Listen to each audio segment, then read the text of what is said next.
What's going on, everyone?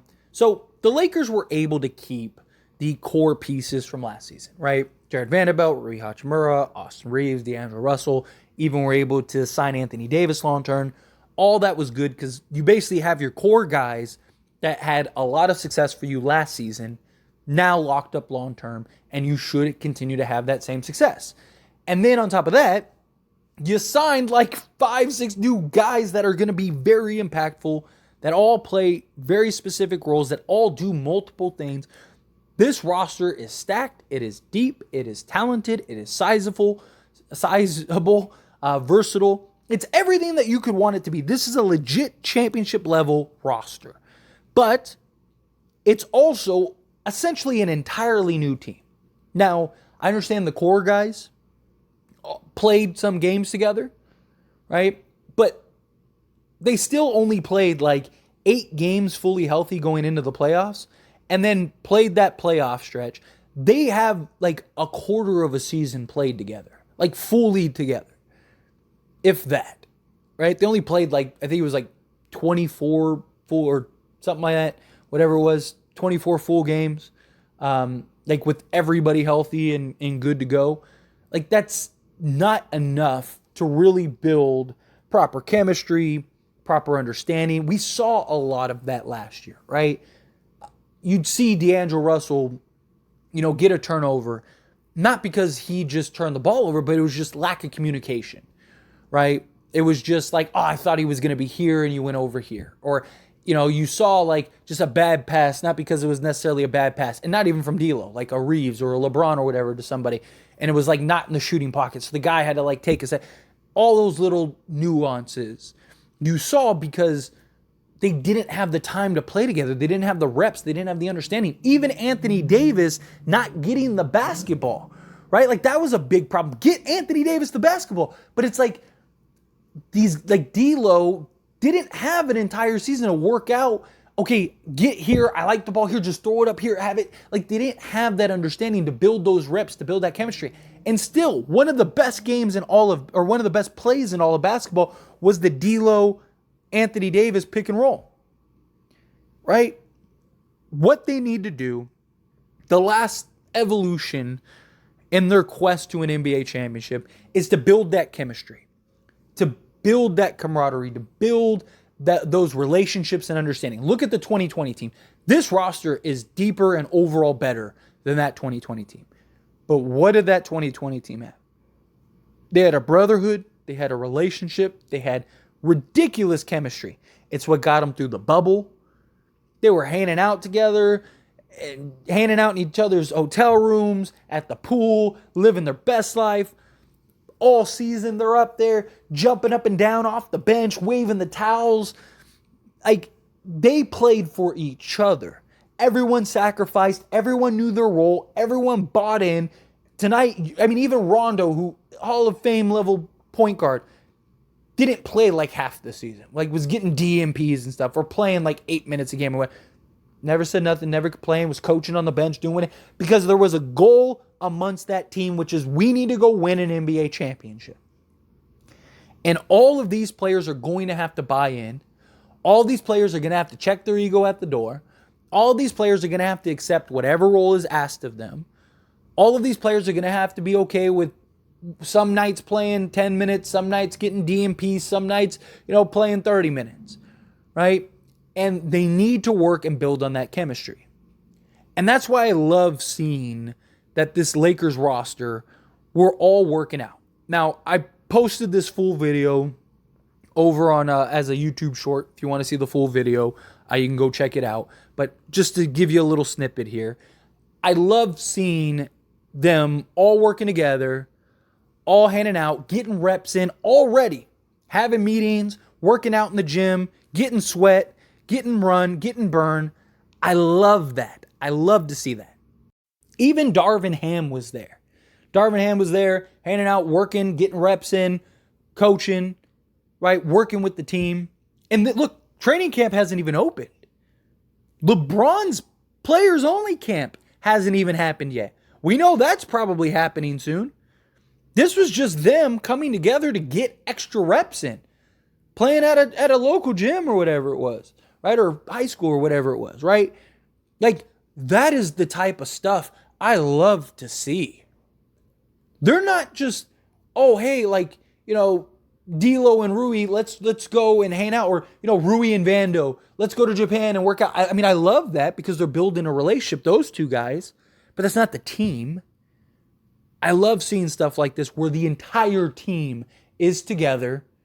They're working on things extra early, getting extra reps in, running extra drills, running extra plays, putting in the sweat equity to go and try to win an NBA championship. That's what we need from this team. That is what we need to see from this team. That is ridiculous. That is the difference between winning a championship and making the Western Conference Finals, right? Having that chemistry, all the pieces fit. There's no question whether this team is going to work or not. They fit. All the pieces are perfectly complemented, right? Darvin Ham is going to have his work cut out for him. He is going to earn his paycheck this year because he's going to have a tough job. He's going to have to figure out how to build the rotation, which players are going to get which minutes.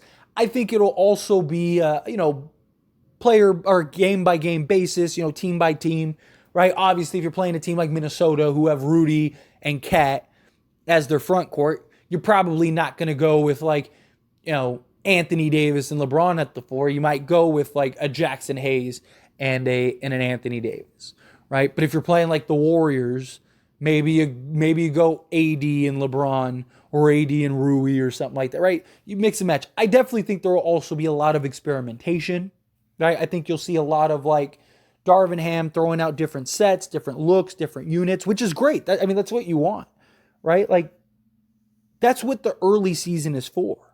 Obviously, you want to win games and you need to win games, right? Last thing we want to start 2-10. And the start of our season is a juggernaut. We have a ridiculously tough schedule. Like, we have the second toughest schedule in the entire Western Conference this year.